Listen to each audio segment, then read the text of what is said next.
Party భారత ప్రభుత్వం ఎవరిని భయపట్టించేదో ఎవరినో ఇల్లీగల్గా అరెస్ట్ చేసే కార్యక్రమాన్ని కొనసాగించేది.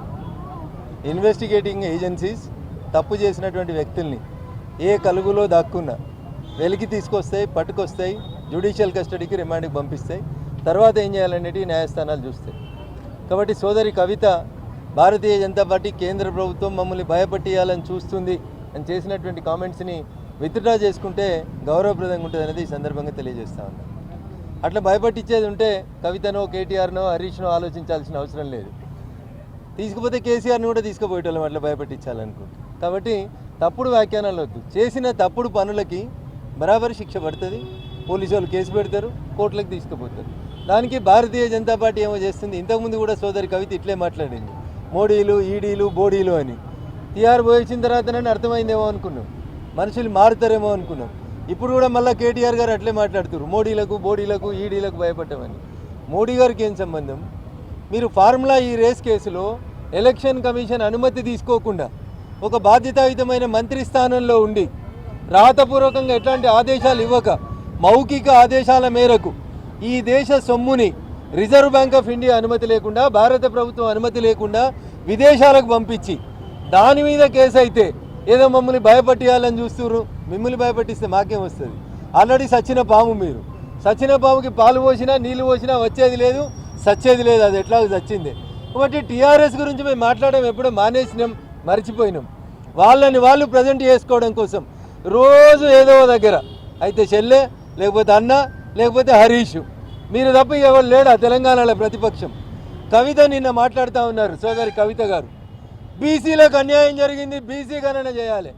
ఆడపిల్ల కాబట్టి జర మంచిగా మాట్లాడుతున్నా, గౌరవప్రదంగా మాట్లాడుతున్నా. 10 ఏళ్ళు అధికారంలో ఉండి ఇలా నువ్వు అడుగుతున్న బీసీలకి మీ నాయన 10 మంత్రి పదవులు ఇవ్వాల్సింది ఉండే. 2 ఇయ్యలే మీరు, 2 ఇయ్యలే సరిగా.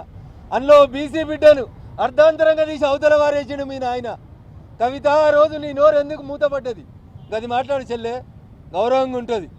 అదే నువ్వు ఆడపిల్లవు కాకపోయింటే ఖచ్చితంగా మంచి సమాధానం చెప్పేటోని నేను. ఇప్పటికైనా బీసీల గురించి మొసలి కన్నీరు, ఇంకా దేని గురించో మొసలి కన్నీరు మార్చే కార్యక్రమాన్ని సోదరి కవిత గారు మానుకోవాలి. 10 మంత్రి పదవులు, 18లో 54% బీసీలుంటే 10 మంత్రి పదవులు ఇవ్వాల్సింది ఉండే. 10 ఏళ్ళ అధికారంలో ఉన్న టీఆర్ఎస్ పార్టీ 2-3 మంత్రి పదవులు ఇచ్చి అందులో బీసీ బిడ్డలు ఎదుగుతుంటే ఓర్వలేక తీసి అవతల వారేసిరు ఈటల రాజేందర్ని. ఆ రోజు ఎడిపోయిన వీళ్ళ నోర్లన్నీ వాళ్ళు బీసీలు కాదా? ఆ రోజు బీసీ కులగణన గురించి కవిత ఎందుకు మాట్లాడలేదు? ఇవాళ ఎందుకు మాట్లాడుతుంది కవిత? కవితకి బీసీలకు ఏం సంబంధం? నిజాయితీగా ఉంటే మీ నాయన ఈ రోజుకైనా ప్రతిపక్ష పదవి హోదాని ఒక బీసీ బిడ్డకి ఇవ్వమని చెప్పు. పార్టీ అధ్యక్ష పదవి ఇవ్వండి. పోని ఏదన్నా చర్చ జరిగితే అసెంబ్లీలో ఒక్క బీసీ బిడ్డని మాట్లాడించింది చెప్పురి. ఈ ఏడాది కోలే అయితే హరీష్ మాట్లాడాలి, లేకపోతే కేటీఆర్ మాట్లాడాలి. ఎవరు లేడా బీసీ బిడ్డ అక్కడ? ఎవరికి మాట్లాడే అర్హత లేదా?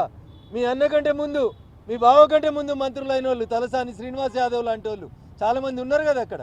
వాళ్ళకి ఇయ్యండి, మాట్లాడిపోయిండ్రి. అందుకని మొసలి కన్నీరు బంద్ చేయండి.